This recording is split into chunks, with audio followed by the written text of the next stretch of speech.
Well, this is the second time I'm going to attempt to record the first match of this video because I'm picking a team with wingers in, and the first time I tried it, the game crashed, which I think kind of says it all.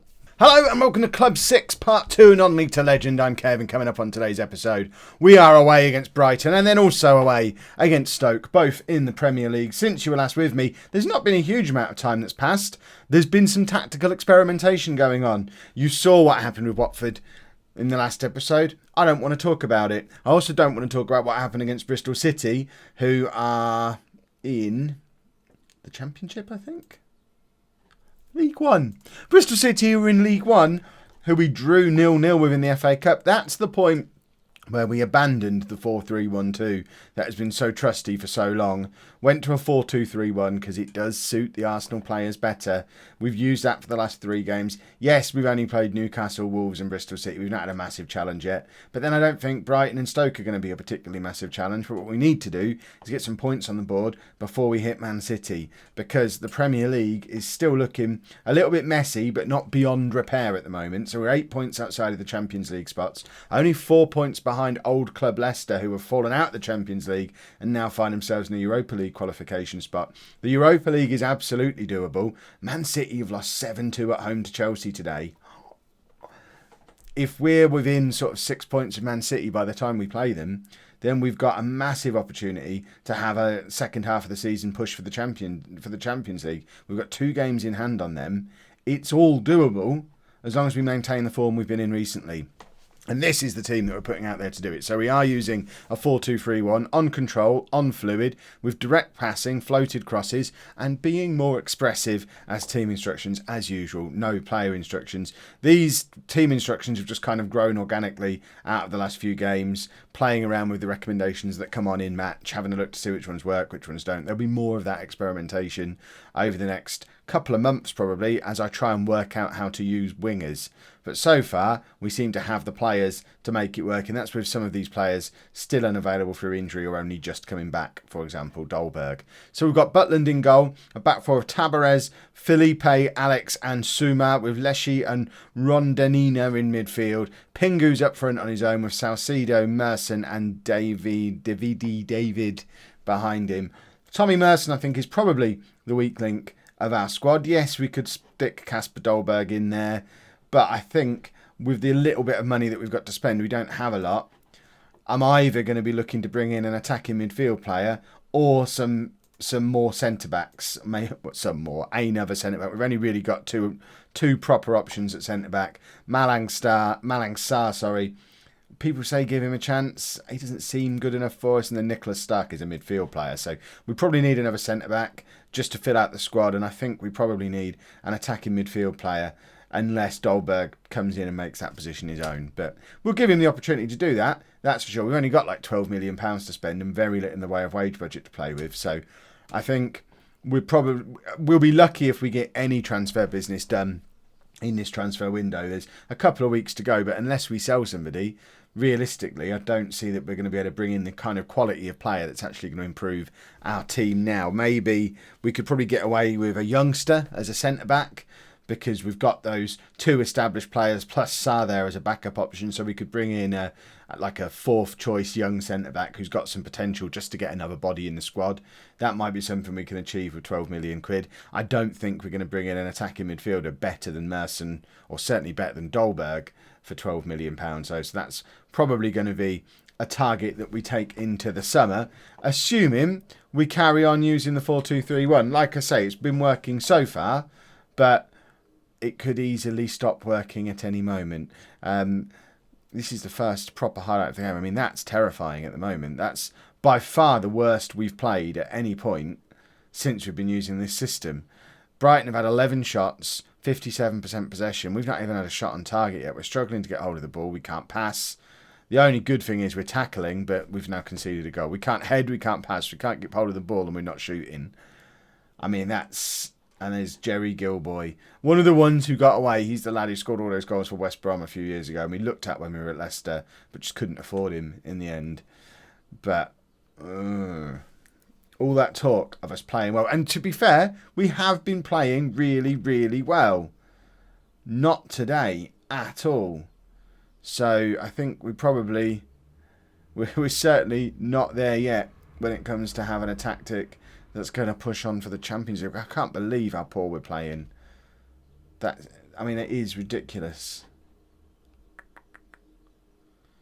What else have we had on at various points?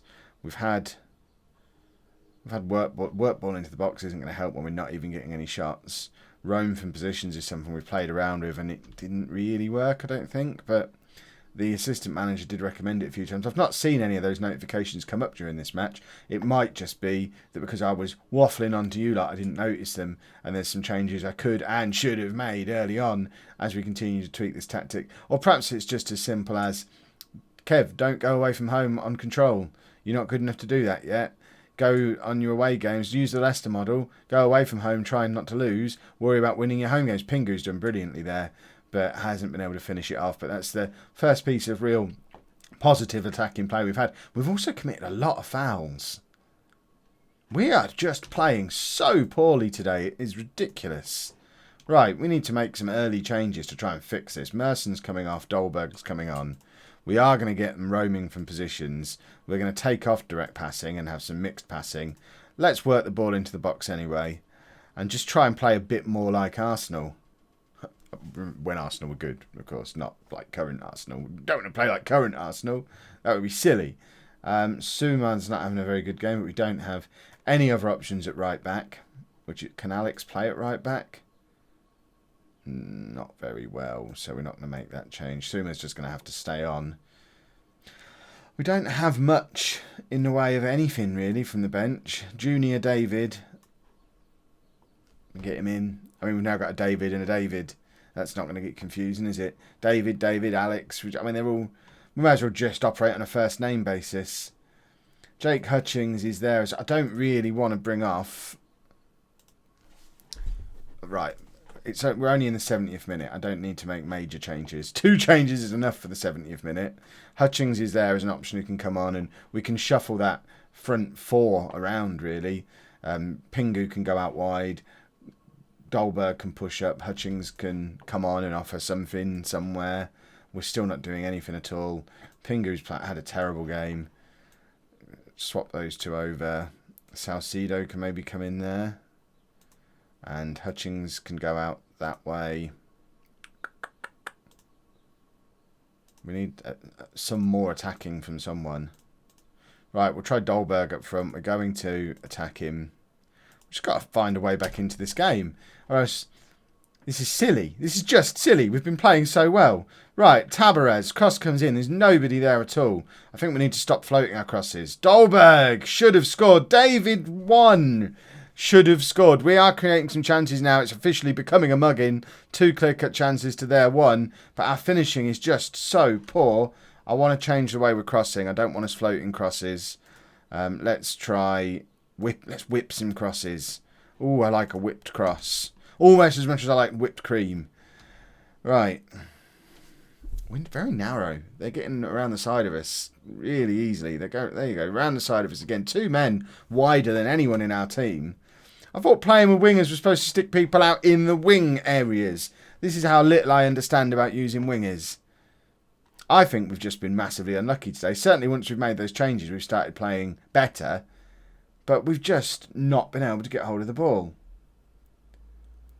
I think Brighton have just completely surprised us with how they've played. And we've just been really, really, really poor. Dolberg with a chance to get in, but their keeper comes out a long, long way. And that kind of sums up our day. Clear-cut chances-wise, we've been mugged. But look at any other stat. And Brighton have deserved this. And we still have work to do because this is not how I expect my Arsenal team to be playing. Especially if we've got aspirations of the Champions League. We need to do a lot better against Stoke. Right, we're making a few tweaks for the Stoke game. We're away from home. We're still going to go control because I just want to play attacking football. I had enough of being boring at Leicester, but we are shifting around most of the front 6. David comes into the team the way he finished the first game with Rondanina in midfield with him. Salcedo is the only one who keeps his place. in the team. Pingu moves out onto the right wing.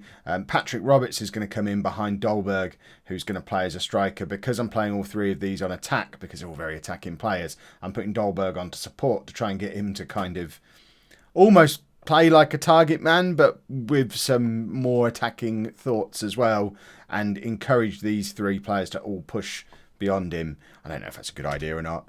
I don't really know what I'm doing. Hi, I'm Kev. I don't know if you've watched any of my videos before. I am absolutely making this up as I go along and leaning very heavily on my assistant manager's thoughts. They didn't suggest what I've just done to the front four though, so if this works, this is full on Kev does tactics. David is in loads of space, plays it up to Dolberg, who has dropped very deep, almost as if I told him to, trying to play in Salcedo, who can't get on the ball, but Dolberg is in! Was he onside? That's a big if. I can't even see a linesman. I think we're playing without linesmen, everybody. This might be to our advantage. Where is it? Right, the linesman's here. He just wasn't there at all. I think he disappears by the time the ball comes back over the top. I'm more interested in where the linesman went. But, I mean, Dolberg was onside. There was no doubt. He just used his pace. The linesman does exist. Look, there he is. 1-0 up after less than 2 minutes.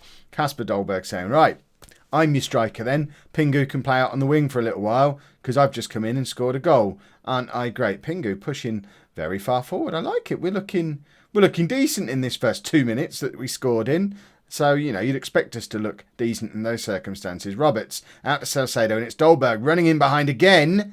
And we probably should be 2-0 up after less than 4 minutes. And Kasper Dolberg should have had 2 goals. He is looking a lot more lively than Pingu was in the last game. But we had several games where Pingu was looking excellent. But maybe Pingu's a winger. He seems just as comfortable out on the wing as he was up front. Roberts over the top for Dolberg to chase again. I think maybe with Patrick Roberts in there, spraying the ball around the way he is, perhaps we do need to get Dolberg a little bit further away from him, because Roberts is trying to play balls over the top. And Dolberg is, I mean, we've seen it a couple of times now, seems to be getting in Roberts' way. We're going to try and retain possession. There you go. The assistant manager is suggesting it. I'm wondering, I think I'm going to make that change now, and we're just going to try and get Dolberg a little bit further away from Roberts. Just because Roberts seems like he's in the mood for playing balls over the top, we may as well have our striker there to chase onto these balls over the top, rather than being there as an obstacle for Roberts as he's trying to do that. Right, we've won a corner. A second goal here would ease my worries rather a lot. Rondanina forces another corner, I think. I'm never going to learn his name properly. Pingu with the corner this time. Doesn't beat the first man, but there's Roberts again. He was on the transfer list when I arrived. I've now taken him off the transfer list, and I quite like him. I've played him a couple of times now, and he does seem to get involved in everything, despite the fact that his star rating suggests he's probably not an Arsenal quality player. And his rating, even on there, we're not getting shots in. His rating is suggesting he's been one of the poorer players, but he just seems to be involved in absolutely everything. Playing as a proper playmaker, finding little pockets of space.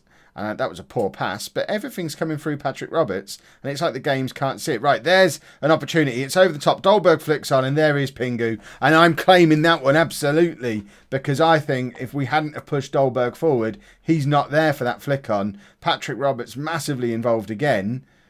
I don't know how he's only on a 6.5. Plays the ball forward. Dolberg flicks it on ever so slightly. A deft touch for Pingu, but if he hadn't have had that slight flick on, I think it hits the path of their left back rather than the onrushing Pingu. The flick just puts it that little bit further and allows Pingu to use his pace. We're 2-0 up, and we are playing much better today. There's Salcedo to Roberts again. What's he got this time? Beats a man, plays Salcedo in, and he crosses to Dolberg, who hits the frame of the goal. I don't know if that was crossbar or post. And Kasper Dolberg is having a cracking game. And according to the stats, Patrick Roberts still isn't. Are they watching the same game as me? Is that the only time he's touching the ball? Even if the only time he's touching the ball is in these highlights, he's making so much happen in the highlights that you would expect that to be enough. What did those auto changes do? So we added retain possession, be more expressive. So we've taken off direct passing. Okay, I can live with those changes. I wasn't ever really comfortable with direct passing being on. I don't like direct passing. I was quite vocal about that in my match day vlog of the Posh match over the weekend. However, we weren't scoring goals at all when I put that on at the suggestion of my assistant manager, and we scored 5 goals in the next match. So I like scoring goals more than I like 0-0s. Who was that? Dolberg playing in Salcedo, maybe rushing in from that left wing play. He's a natural inside forward, which is always a handy thing to have. Stoke coming at us here, and we have not defended that very well at all. We've just let them run at us, let them get the shot away, and Butland has just let it go past him. I mean, I think there's 3 errors in this move. Big ball forward. We should be intercepting there. I don't know if that's David or Rondonino who doesn't. We should not be letting him run like that. But Butland absolutely should not be getting beaten 3 feet inside the post the way he was. It's gone under his body almost. And that's just poor from Jack Butland. Patrick Roberts now playing even worse, apparently. Even worse still. I mean, I guess we've not seen him at all in the second half yet. So maybe he is playing really poorly now. I don't get it. I'm going to take him off because the game is screaming at me that I should. It just seems odd though. Right, Hutchings. We're going to keep Dolberg up top. We're just going to play Hutchings as a shadow striker. Why not? Right, if we've got a shadow striker, now we are going to drop Dolberg back to being on support because we want the two of them almost swapping places with each other. Calabria can come on at left back and we'll leave it there for a minute. We've still got David on the just sounds like I'm saying David wrong. We've got David on the bench. David is on the bench as a winger, so we can still switch up this front 4 if we need to. Roberts plays Dolberg in, and that's a big miss from Dolberg. He's had 2 or 3 massive misses now. He looks very dangerous. Maybe his fishing? His fishing is questionable. His finishing might be a little bit questionable. Whereas Pingu is a better finisher. So perhaps Dolberg's future is in behind Pingu and that gets David back into the team. I still have absolutely no idea. Not even what my best... I think I know what my best back 4 is. I think I'm closing in on the midfield too. This front 4 is still a bit of a puzzle. But here is Pingu. What's he going to do? Forces a save out of their keeper. We've had 4 clear-cut chances now. They've not had a single one. We do need to be more clinical. Hutchings with a corner doesn't beat the first man. And it's back to David, who should play it back forward to Hutchings again. But instead, just kicks it in a part of the pitch where there's no players for either team. It was just weird. And now we've got no left back. And we're letting them cut through us again. We're not even getting tackles in. If they score again here, I'm going to be furious because we're not even putting pressure on them. We get away with that through an offside, but the defence aren't filling me with confidence at all. Salcedo's not having the greatest of games. I think this is my opportunity to get David on and swap Pingu out onto that wing. Or even, let's get Pingu up front. Dolberg actually seems to... We'll leave him as an inside forward over there. Pingu, David, support. Let's push him forward a bit. That whole shadow striker rushing beyond the striker didn't seem to be working with Dolberg up there. But let's get Pingu up top and Dolberg rushing in from the left-hand side and see if that improves our clear-cut chance to goal ratio, which has been really poor across both of these 2 games. It made no difference at all. The important thing is we did pick up the win, which means that we finish the episode... League table me, come on. We finished the episode. We've played the 2 games in hand we had on Man City. We've made up 5 points. So we said we wanted to be within 6 points of them. It would have been nice to only be a couple of points away and have the chance to really push on into those Champions League spots. But we're only just past the halfway point of the season. We are closing in on Leicester, bless them, who aren't even going to qualify for the Europa League this year, are they? And we're in with a chance of pushing back into the Champions League. Remember, all the board want is a Europa League finish. Have Leicester sold off any of my players yet? They haven't. Good. That's all right then. If you have enjoyed that, please make sure you leave a nice big thumbs up on there for me. Subscribe to the channel for daily Football Manager videos. And thank you very much for watching.